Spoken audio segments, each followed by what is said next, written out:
Et en première position, l'élément essentiel que vous devrez retenir si vous voulez devenir riche, c'est qu'il y a des principes à respecter. Et vous devrez vous soumettre aux principes. C'est comme dans la vie. Nous sommes dans une société qui est régie par des lois et des règles. Donc si nous voulons fonctionner dans notre société, être un citoyen modèle, il faut obligatoirement respecter les principes. Il est très important dans notre écosystème de comprendre qu'on n'atteint pas la richesse en ne respectant pas certaines règles basiques. Beaucoup de personnes aspirent à grandir, beaucoup de personnes aspirent à devenir riches, mais sans toutefois respecter les règles de base essentielles qui peuvent les permettre aujourd'hui de faire partir du cercle de minorité des millionnaires. Et en première position, l'élément essentiel que vous devrez retenir si vous voulez devenir riche, c'est qu'il y a des principes à respecter. Et vous devrez vous soumettre aux principes. C'est comme dans la vie. Nous sommes dans une société qui est régie par des lois et des règles. Donc si nous voulons fonctionner dans notre société, être un citoyen modèle, il faut obligatoirement respecter les principes. Alors il en est de même aussi pour la richesse. Si vous voulez devenir riche, vous devrez respecter des règles. Alors aujourd'hui, je me propose de partager avec toi 4 éléments essentiels qui peuvent te permettre d'accroître facilement ta richesse. En première position, vous devrez créer un fonds d'urgence de 6 mois. C'est la partie la plus compliquée. C'est quoi créer un fonds d'urgence de 6 mois? Vous devrez être capable de payer vos loyers, votre nourriture, vos transports, votre santé sur un espace de 6 mois, même si vous ne travaillez pas. C'est ce qu'on appelle créer un fonds d'urgence de 6 mois. Vous devrez avoir un compte bancaire où vous avez de l'argent qui vous permet de vous soutenir. Quand ça devient difficile, pendant 6 mois, sans que vous n'ayez à prêter ou à demander de l'argent quelque part. Et ça, c'est véritablement compliqué pour la majeure partie des gens. Mais c'est très important si vous voulez faire partie du cercle des millionnaires. Parce que les millionnaires, certains ont un fonds d'urgence de 50 ans. Certains en ont pour 10 ans. D'autres en ont même pour 100 ans. On a demandé à un millionnaire égyptien, on lui demande, mais quel est aujourd'hui votre fonds d'urgence? Il dit, j'ai un fonds d'urgence aujourd'hui de 280 ans. Ça veut dire que si aujourd'hui il arrivait que je perde tout mon argent, que je retombe à zéro, au moins ne serait-ce que mon loyer, ma nourriture, mes frais de voyage, payer la scolarité de mes enfants, ma santé et tout autre, il me faut 280. 280 ans. Comment vous comprenez ça? Ça veut dire qu'il a déjà préparé son avenir, celui de ses enfants, celui de ses arrière-petits-enfants encore. Je sais que pour un départ, ça peut être compliqué pour une personne de pouvoir préparer cela, certes. Mais lorsque vous êtes débutant, vous devez commencer à préparer ne serait-ce que sur 3 mois. Parce que ça se fait progressivement. Préparer sur 3 mois, sur 5 mois, sur 6 mois, sur 12 mois, sur 2 ans, sur 3 ans, sur 4 ans, sur 5 ans. Et un jour espérer atteindre les 10 ans. Et le principe, il est simple. C'est soit vous trouvez un boulot en épargnant 30% de ce que vous gagnez dans le boulot pour composer le fonds, ou vous entreprenez une activité qui vous donne de l'argent et vous épargnez 30% de cette activité pour créer votre fonds d'urgence, ou à défaut, vous acceptez d'abord travailler pour gagner même un peu d'argent afin de pouvoir lancer un projet. Parce que certains peuvent se dire, mais moi je suis complètement à zéro. À quel moment je peux me constituer ce fonds-là? Donc voici les différents principes. Donc ça c'est le tout premier élément. Si vous voulez devenir riche, vous devrez obligatoirement vous constituer votre fonds d'épargne. En deuxième position, vous devrez éliminer les mauvaises dettes. Vous devrez comprendre que les hommes d'affaires les plus riches sont riches de dettes. Elon Musk est riche de dettes.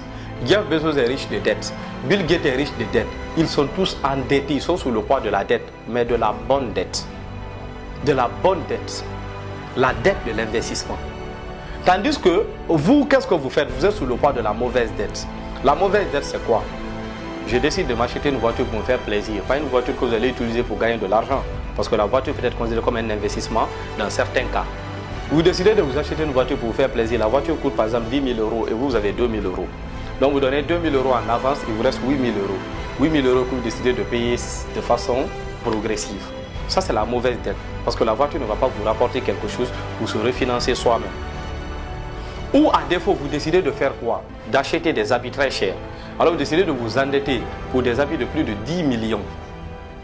Mais vous n'avez que par exemple 1 million ou 2 millions. Vous rentrez sous le poids de la dette. Ou vous décidez de prendre une maison beaucoup trop chère dans le loyer. Et vous commencez à faire quoi? À avoir chaque jour des arriérés de loyer. 1 mois d'arriéré, 2 mois d'arriéré, 3 mois d'arriéré de loyer. Vous rentrez sous le coup de la mauvaise dette. Ou vous empruntez de l'argent avec des amis simplement pour aller faire le show avec. C'est-à-dire que vous empruntez 5 000 $. Vous avez 5 000 $, vous passez toute votre soirée take away emporté dans des restaurants. Vous partez en boîte de nuit. vous dépensez comme vous voulez avec des filles n'importe comment. Ensuite, vous êtes sous le poids de la dette, vous ne savez même pas comment rembourser. Et plusieurs personnes peuvent se retrouver sous le poids de cette dette. Quand vous avez des mauvaises dettes, vous ne pouvez pas devenir riche parce que tout ce qui rentre dans votre poche, vous devez rembourser la mauvaise dette. Mais il est très important de comprendre que tout le monde est passé par là. Surtout lorsqu'on décide de devenir entrepreneur, la mauvaise dette, on passe obligatoirement par là parce qu'au départ, on ne sait pas comment gérer ses finances, on ne sait pas comment faire dans la gestion de finances personnelles, comment on doit gérer l'argent qu'on gagne. C'est important, on le comprend. Mais lorsque vous avez déjà cette notion, vous devrez vous dire quoi? Je prends la décision aujourd'hui d'abord d'arrêter ce qui peut me pousser à prendre de la mauvaise dette. Donc les éléments compulsifs qui ne vous rapportent rien, vous arrêtez. Si vous n'avez pas la possibilité de l'acheter 2 fois, alors vous n'avez pas les moyens de l'acheter une seule fois. Il faut bien comprendre ça. C'est-à-dire que si tu veux acheter une voiture de 3 000 $, mais que tu n'as pas un fonds de réserve qui te permet de racheter cette voiture, si cette voiture parvenait à se gâter aujourd'hui, ça veut dire que tu n'as pas les moyens de l'acheter. Il faut avoir les moyens de t'acheter la chose 2 fois de suite pour te permettre de l'acheter une seule fois. Donc, c'est avec cette stratégie déjà que tu commences à éliminer la mauvaise dette. Parce que là, tu commences à te poser la question, est-ce que ma voiture me sert véritablement? Si elle ne te sert pas, tu revends. Tu achètes une voiture qui te sert véritablement. Si tu as des habits trop chers qui ne te servent pas, tu revends. Tu t'achètes d'autres habits qui doivent te servir véritablement. Si tu as des appareils trop coûteux, trop luxueux, tu les revends, tu t'achètes vraiment des appareils qui peuvent te servir. Ainsi, tu commences à sortir du coup de la mauvaise dette et commences maintenant à faire face à ta propre destinée. Et en troisième position, il faut obligatoirement lancer un projet. C'est bien de pouvoir chercher du travail. C'est bien de pouvoir travailler dans une entreprise. C'est bien de pouvoir faire partie, bien sûr, de la vision d'une autre personne. Cela n'est pas mauvais. Ça permet de vous construire. Mais il est obligatoire pour vous également de pouvoir vous construire. C'est pourquoi j'opte plus pour des personnes qui travaillent pour des entreprises où ils peuvent devenir actionnaires. Parce que là, au moins, tu fais partie de la société. Mais travailler dans une entreprise où tu n'es ni actionnaire, travailler dans une entreprise où tu n'es ni partenaire, tu n'es même pas considéré dans le conseil d'administration générale. Tu n'es qu'un simple employé, c'est-à-dire on peut te jeter quand on veut, comme on veut. Tu es en danger. Et si ce n'est que ta seule source de revenus, c'est aussi un certain souci, un problème. C'est pourquoi il est très important pour vous de lancer un projet particulier pour vous si vous vous retrouvez dans cette situation. Et souvent, ça, c'est pour les personnes de la diaspora. Parce que là, vous sortez, vous partez dans un autre pays où vous allez rencontrer des multinationales, où vous travaillez comme souvent manœuvre, vous travaillez comme souvent vigile, vous travaillez comme nettoyeur ou bouilleur. Il n'y a pas de souci. C'est pour vous composer d'abord des fonds. Mais lorsque vous êtes en train de gagner des fonds, pensez à lancer votre projet. Et nous avons fait une vidéo sur le business plan. Vous pourrez bien sûr visionner la vidéo, ça vous donne plus d'expertise sur comment lancer son projet. Ce sont les 3 éléments qui peuvent vous permettre d'atteindre la liberté financière. Parce que le fait de lancer son projet va vous catégoriser dans le top de ceux qui passent à l'action. Aujourd'hui, il faut reconnaître que dans notre entité, dans notre communauté, 90% des gens passent tout leur temps à se plaindre et 10% des gens passent tout leur temps à passer à l'action. Si vous faites partie de ceux qui passent à l'action, vous réussissez. Et si vous réussissez, vous allez faire plaisir à quoi? À votre communauté et à vous-même. Je vous souhaite bon succès. N'hésitez pas à liker.